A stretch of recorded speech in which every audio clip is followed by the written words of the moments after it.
వే gold trusted gold buyers మీరు తాకట్టు పెట్టిన బంగారాన్ని విడిపించి ఈ రోజు ఉన్న మార్కెట్ ధరకు కొనబడను. పాదయాత్ర ముందల ఆర్డిటి గురించి విన్నా,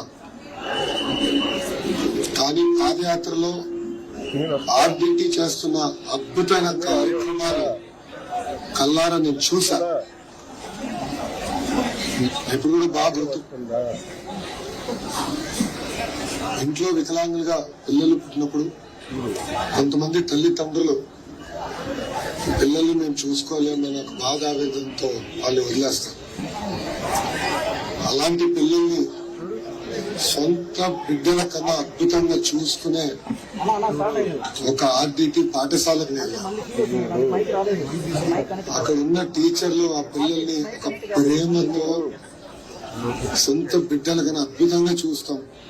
నేను కల్లారా చూస్తాను. దాని తర్వాత మళ్ళీ ఆ స్కూల్ చూసిన తర్వాత అనంతపూర్ వైపు నడుచుకుంటూ వెళ్ళి మొదటిసారి మాంచో గారి కలుస్తాం జరిగింది. ఆర్డిటి అనేది ఒక సంస్థ మాత్రమే కాదు, అనేది ఒక మూవ్మెంట్. ఎందుకంటే మీరు చూస్తే ఇప్పటికీ 57 సంవత్సరాలు ఆర్డిటిని ఒక పక్కన పాఠశాలలు, ఇప్పుడే ఆసుపత్రి కూడా చూశారు. స్పోర్ట్స్ కానివ్వండి, నిరుపేద కుటుంబాలకి ఇల్లు కట్టించి వాళ్ళకి అందిస్తామా కానీ రావాల్సిన లైసెన్స్ ఎన్డీఏ ప్రభుత్వం అందిస్తాం జరిగింది. ఇది మేము ఎందుకు ఒక పట్టుదలతో చేశామంటే అద్భుతమైన సేవా కార్యక్రమాలు చేస్తున్నారు. వెనుకబడిన జిల్లాని, ఒక ప్రాంతాన్ని దత్తక తీసుకుని ఇక్కడున్న ప్రజలందరినీ సొంత కుటుంబ సభ్యులుగా వాళ్ళు చూసి ఒక ప్రేమతో వాళ్ళ పలకరింపు, ఒక ప్రేమతో వాళ్ళందరినీ చూసుకుంటాం. ఇక్కడున్న ప్రజలందరికీ తెలిసిన విషయం. అందుకే ఈ వ్యవస్థకి మేము అండగా నిలబడ్డాం, ముందు ముందు కూడా నిలబడతాం. ఈరోజు మాంచో గారి తల్లిని కూడా కలుస్తాం జరిగింది. ఆమెకు చెప్పాం, మొదటిసారి మాంచో గారు కలిసినప్పుడు నాకన్నా అద్భుతమైన తెలుగులో ఆయన మాట్లాడారు. నేనే ఆశ్చర్యపోయా, ఇంత అద్భుతంగా తెలుగులో మాట్లాడుతున్నారు ఏంటారు. మైండ్ ఇంకా ఆ క్షణంలో కాంప్రహెండ్ చేయలేకపోయింది. ఒక వ్యక్తి ఇంత అద్భుతంగా తెలుగులో మాట్లాడుతున్నాడు. అప్పుడు ఆయన చెప్పాడు, పుట్టి పెరిగింది నేను ఇక్కడనే, 13 సంవత్సరాల వయసు వచ్చే వరకు ఇంగ్లీష్ నాకు తెలియదు, తెలుగే నాకు నేర్పించారు ఇంట్లో అని మాంచో గారు నాకు స్వయంగా చెప్తాం జరిగింది. ఇట్లా పాదయాత్ర నేను ఎందుకు చేశానంటే ప్రజలు ఎదుర్కొన్న సమస్యలు నేరు తెలుసుకోవాలి, ఇలాంటి అద్భుతమైన సంస్థల్ని నేరుగా కలవాలి, వాళ్ళు చేస్తున్న పవిత్రమైన కార్యక్రమాలు మేము తెలుసుకోవాలి. దాని తర్వాత జీవితాంతం ఇలాంటి అద్భుతమైన సంస్థలకు అండగా నిలబడే లక్ష్యంతో ఆనాడు పాదయాత్ర ప్రారంభించాం. ఒక మాటలో చెప్పాలంటే నా అదృష్టం ఆర్డిటి సంస్థలో నా వంతు ఒక 0.001% సహాయం చేయగలిగిన నా అదృష్టంగా నేను భావిస్తున్నా. ఒక భారతీయుడిగా, ఒక తెలుగుడిగా, ఒక ఆంధ్రుడిగా ఆర్డిటి అనేది మన సంస్థ. ఇది ఇక్కడున్న మనందరి సంస్థ. ప్రాంతాల అతీతంగా, రాజకీయాలకు అతీతంగా ఈ సంస్థకి మనందరం ప్రజలందరూ, సమాజం మొత్తం కలిసికట్టుగా ఉండాలి, నిలబడాలని నేను పిలిపిస్తున్నాను. నేను ఇప్పుడే పీడియాట్రిక్ వార్డుకి వెళ్ళాను.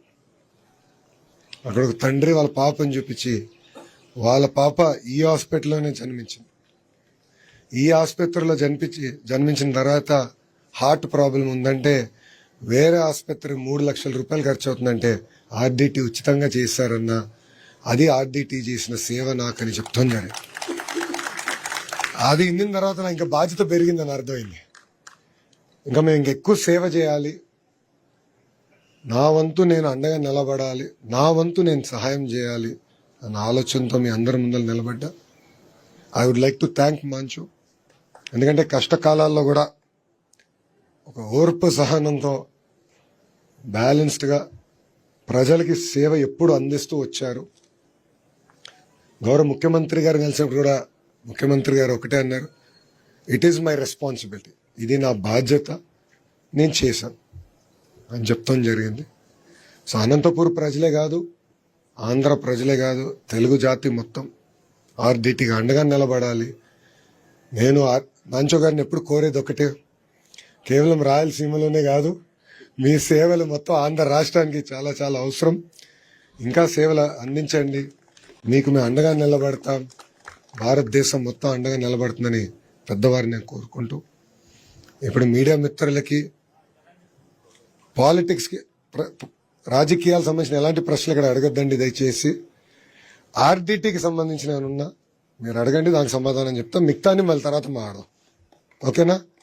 ఎందుకంటే ఇక్కడ రాజకీయాలు మాడదలుచుకోలేదు, ప్రశ్నలు లేవు. అమ్మా అద్భుతంగా చేసుకుంటున్నారు. ఆల్రెడీ ఇప్పుడు ఏమైందంటే లైసెన్స్ క్యాన్సిల్ అయినప్పుడు ఇబ్బంది పడ్డారు, ఇప్పుడు ఆ లైసెన్స్ తిరిగి వచ్చింది.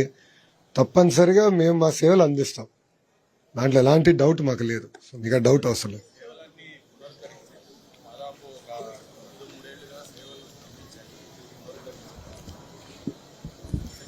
సేవలు స్తంభించాయంటాం చాలా పెద్ద మాట గురుగారు. ఆయనకున్న ఇబ్బందుల వల్ల కొన్ని తగ్గించుకోవాల్సి వచ్చింది తప్ప ఆయన మనసులో ఎప్పుడు ఆయన ఒకటే బాధపడ్డారు. మా సంస్థ కానీ మా లెగసీ గురించి కాదు నేను పోరాడేది, సేవ చేయాలి. ఎందుకంటే నిరుపేద కుటుంబాలు వాళ్ళ ఇబ్బందుల్లో ఉన్నప్పుడు మా దగ్గరకు వస్తారు, వాళ్ళకి సేవ చేయాలి, ప్రేమతో ఎప్పుడు నవ్వుతూ సేవ చేయాలి, అదొకటే నా లక్ష్యం నేను గురువుగారు చెప్తాను జరిగింది. సో అద్భుతంగా ఇప్పుడు మళ్ళీ రిస్టోర్ అయ్యారు, అద్భుతంగా సేవలు చేస్తారు, నాకు ఎలాంటి డౌట్ లేదండి.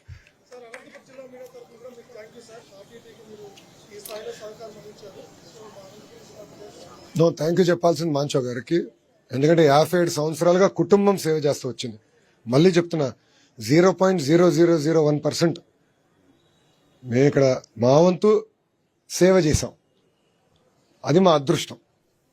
We are very proud to be associated with this institution. ఆ గురుగారిని కోరుకునేది ఒకటే, రాయలసీమనే కాదు ఆంధ్ర రాష్ట్రం మొత్తం మీ వైపు చూస్తుంది, కలిసికట్టుగా ఇంకా మరింత సేవలు అందజేద్దాం. థ్యాంక్ యూ అన్న, అందరికీ నమస్కారం. ఇక్కడ వద్దులేనా, థ్యాంక్ యూ అమ్మా. ఓకే అమ్మా.